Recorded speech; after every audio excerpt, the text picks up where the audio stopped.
two bodies are projected simultaneously from some height above the ground in opposite directions, and your interest is to find when the velocity vectors of these two bodies be at right angles to each other. Say this is one of the bodies projected at, say, V1, and from the same position, let us assume it is the same position, doesn't really make a difference. Well, another body is projected in the opposite direction at V2. The initial angle between the vectors is 180 degree. When does it get to be 90 degree? That's the question.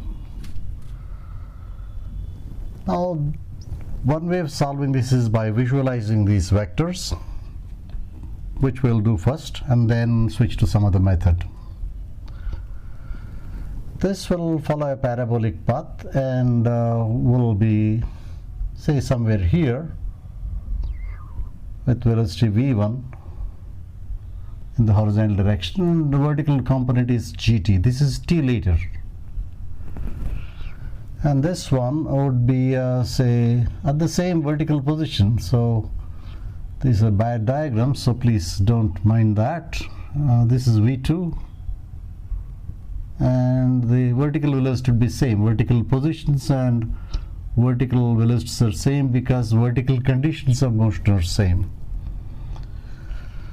And so the velocity vector of this, let's say, makes an angle phi with the vertical, and the velocity vector of this, say, makes an angle theta with the vertical. So our interest is to find the moment when this theta and phi add up to 90 degree. So one way of doing this could be, well, here you can see that tan phi is opposite side v2 by adjacent side gt,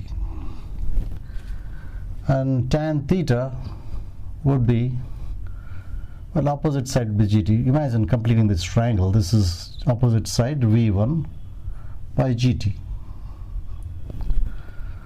Now when theta and phi add up to 90, say theta is 90 minus phi, and tan 90 minus phi will be cot phi. So this is cot phi when the velocity vectors are at right angles to each other.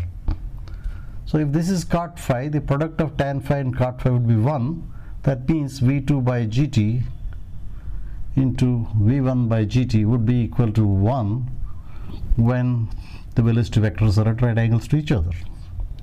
This should give us t, right? When the velocity vectors are at right angles to each other, this is v1 v2 is equal to g squared t squared, or t equals root v1 v2 by g. That's it. This is one way of solving. Another interesting way of doing this is being entirely mathematical. You don't have to visualize or anything like that. You set up some axis. This is, say, x, and this is y, and express the velocity vectors in terms of unit vectors I and j. So t later, say, the velocity vector of that body going this way to your right will be v1 I bar plus gt j bar. Let's call this capital v1 bar. v2 is in the negative x direction, so this would be v2 bar would be equal to what? Minus v2 I bar plus gt j bar. The vector v2 is in the initial velocity vector v2 is in the negative x direction. That's why this minus sign. If these two vectors are at right angles to each other at some moment, then the dot product of these must be 0. So this would give us minus v1 v2 plus g squared t squared equals 0, which would give us t equals root v1 v2 by g. The same answer got in a very different fashion. No visualizing, no drawing even. Just set up the axis and express the velocity vectors in terms of unit vectors. And, well, you know, when the vectors are at right angles to each other, their dot products must be 0. So that's it. Now a couple of cases of interest would be like, say, if V1 equals V2, they would be at right angles to each other when both angles are equal to 45 degrees each. That should be easy to see there. And say V1 equals V2 equals 10 meter per second. Assume G is 10 meter per second squared. So this will be T equals 1 second. In 1 second this will be 10 meter per second. That's the projection velocity. That's 10 meter per second the other way. This will be 10 and 10 1 second later. So each would be 45 degree. Equal vectors, 45 degree angle. Also you should realize that a very long time later the velocity vectors become almost parallel, right?